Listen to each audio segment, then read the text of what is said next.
This is Rocky. In this video, we're going to go over how you can teach your dog to use a ramp. Now, Rocky has a birth defect. His back leg does not bend, as you can see, and so he has some mobility issues. And he also is not a big fan of people picking him up.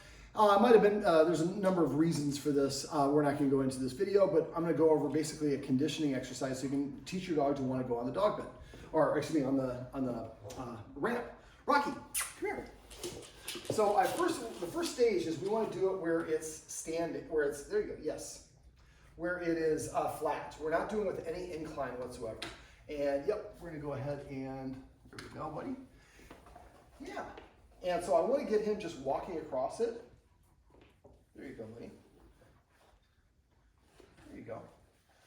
And so I'm using high value treats that I really likes. And it's a different sensation. It's got these grippies, which help him climb it, but it is a very different sensation. So we're just going to get him used to going across it.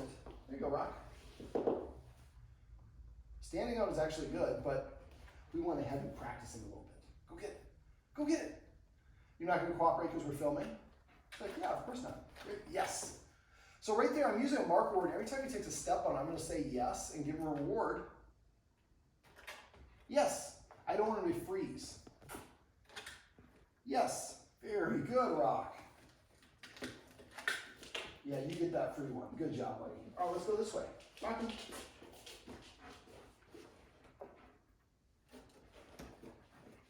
Yes.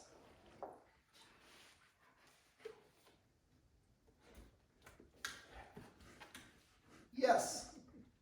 Now, I have it against the couch here so that he can't go kind of this way to it. And he's a little tired. Yes. There you go. Yes. Now you see he's starting to cheat. And this is normal. But this is, we just started doing this, so I want to give him a little time. Yes, very good boy. Yes, you did a good job, Rock. All right, let's go get that one. You get that one. Yeah, go get that one. How about that one? So even if he just takes a ½ inch forward, yes, that's what I'm looking for. And you saw that one where it's easy for him to get, but maybe he just is a little frozen to being on here. That's okay. So the first stage of this, you want to just get him used to walking across this without any elevation. Now, first we're going to let him step off at this side, but eventually he won't be able to do that when it's elevated. So let's see if we can go to the next stage already. This might be a little bit too early. But you can use a piece of cardboard or something like that as well. Rocky, come here, buddy. Come here. There you go. Good job, buddy. All right, Rock. Come here. Here we go. Yep. Rocky. Come here. Yes. So every time he steps upon, I'm going to say the word yes. Rocky. Yes. And these are hard for any dog. When you have a mobility issue like this is even harder for him. Rocky. Yes. Yes. So basically the first stage of this is just getting him used to stepping on it. Second stage is getting him to walk across it. And you see he's still having a little bit of mobility issues because it's just unusual. So eventually we get to the point where you can have a gauntlet where he's got to walk just up and down and he walks with no hesitation. What I would do then is I would elevate one side of it, whichever side is, I'm guessing it's this side that goes up. Yeah. And so I'd elevate, maybe put a book or two under here and just have a little bit of an incline. And the fact that he's approaching like that says it's a good thing. If he gives you any of those cutoff signals we talked about earlier in the session, doesn't want to come to it, won't look at it, won't come to you, we're making it too hard, too fast. So eventually you're going to raise it, just maybe put a couple books, make sure it's very stable. The last thing you want him to do is feel like it's unsteady because he's not going to want to go across it. He's pretty smart. He's figuring out how to open the door on his own right there. That's pretty crafty, Rocky. I'm impressed. All right, so eventually you're going to raise it up a little bit more and more, and then eventually I would have it going onto the couch.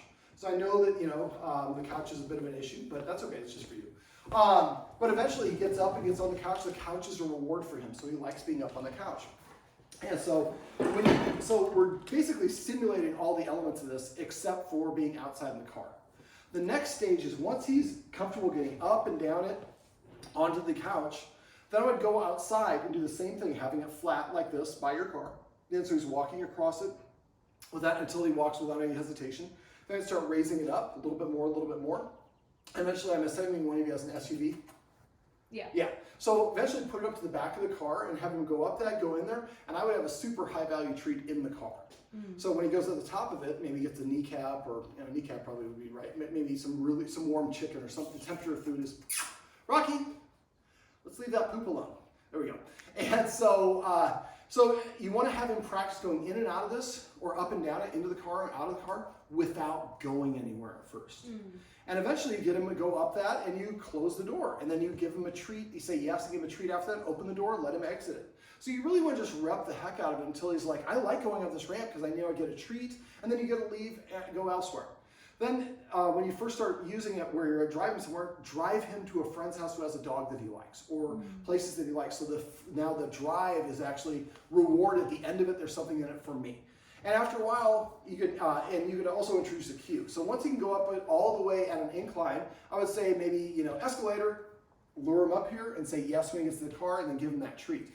And don't be afraid to give him a whole lot of treats when you're doing this at first. If you have to put a whole trail of treats here, that's fine. And if he only goes a certain distance, he's saying that's as far as I'm comfortable. It is a little bit narrow. Now, ramps are kind of like this, but for him, he has a little bit of mobility issues, so we need to go slow it at his pace. Rocky, come here. Come on, Rock. Let's do one more real quick. It is not like escalators. Well, escalators you should take a dog. Yeah. There we go. Rocky, get it. And right there, I'm rolling one that was too far away. He'd want to go get it, so I put it closer to him. And if you have to do the treats really close to each other, about every 4 inches. And you see now he's going and taking them himself. But if I do it too big of a gap and he won't go, put one half the distance before it. And so you make it easier and easier at first, and gradually once he feels comfortable, then we can increase the level of difficulty, but we're only going to do that when he feels comfortable, and he's giving us signals that he really feels comfortable because he's doing it really quickly and easily without having to need a lot of treats. Well, this is my buddy Rocky, yes, and these are some tips you can use if you're trying to teach your dog to walk up a ramp.